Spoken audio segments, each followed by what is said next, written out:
Guys, so my semester just wrapped up and I flew back home with Indigo Airlines. Somewhere during my journey, a thought struck me. How does Indigo manage to stay on top in such a brutally competitive industry?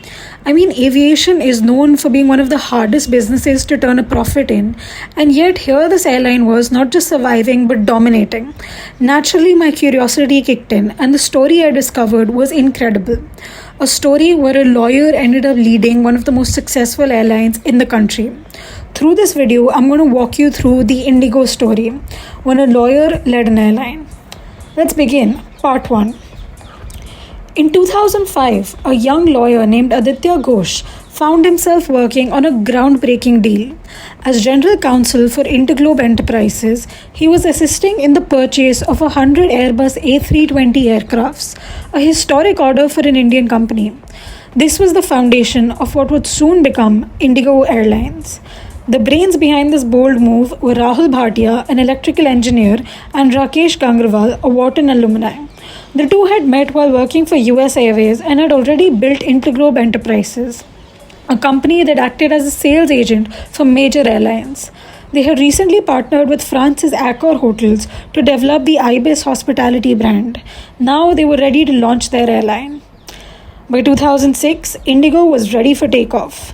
Their first flight, sporting the now iconic blue and white colors, flew from New Delhi to Imphal, Manipur as part of a budget airline model. Affordable fares but no complimentary food. Indigo was the 13th airline to launch in India and the 4th low-cost carrier. The early 2000s were an exciting time for the Indian aviation industry. With the success of Air Deccan, which introduced fares as low as 3,000 rupees compared to the 10,000 for a Delhi-Mumbai flight, the middle class was drawn to air travel. SpiceJet and Go Air soon joined the competition, making flying more accessible than ever before. Part 2. The rise of Indigo. At its launch, Indigo had just 16 aircrafts, a small number compared to budget airlines in the US. The Southwest Airlines had 453 jets and the US Airways had 356. But the market was promising. The industry expected to see an additional 15 million first-time flyers, and Indigo aimed to capture at least 475,000 of them in the first year. Indigo's biggest selling point? Punctuality.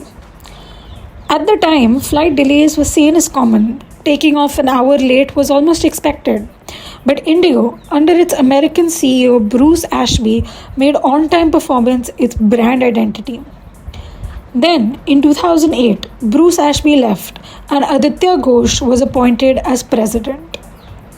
This bold move, at just 32 years old, he had become the youngest airline head in India.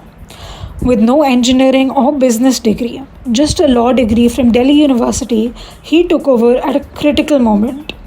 By 2008, Indigo had 18 aircrafts, but the global financial crisis was taking its toll. The Indian aviation industry posted a combined loss of 100 billion rupees in 2009. With aviation turbine fuel prices skyrocketing, airlines were struggling. Many had to cut routes, lay off employees, and slash ticket prices to survive. But the Indigo leadership had a clear vision. To survive, they had to keep costs low. Part 3. How Indigo became India's #1 airline. Despite the industry downturn, Indigo stuck to its core principles. On-time performance, quick turnaround times meant less time at airport gates, reducing parking fees. Smart route planning. Instead of expanding aggressively, Indigo increased flight frequency on busy routes like the Delhi-Mumbai route. Standardization. Indigo operated a single aircraft type, the Airbus A320, keeping maintenance simple and efficient. Cost control. New aircrafts meant lower maintenance costs and minimal discounts. Rather than relying on promotional fares, Indigo focused on delivering a consistent, reliable experience. This strategy paid off. Indigo quickly became India's #1 airline, carrying the most passengers in the country. It also had a lean workforce and cutting-edge technology, such as the aircraft communications addressing and reporting system, allowing real-time monitoring of flights. One key achievement? Indigo never posted a loss in its first 12 years of operation. In 2011, the airline went international with its first flight from Delhi to Dubai. True to its promise, it landed 9 minutes ahead of schedule. Part 4: Challenges and the Future. Aditya Ghosh eventually stepped down in 2018 to join OYO.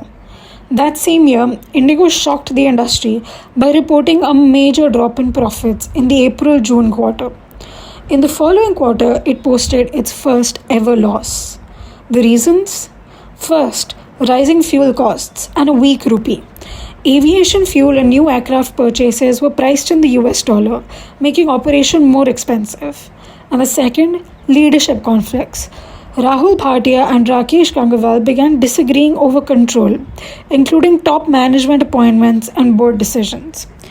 Despite these setbacks, Indigo made a strong comeback.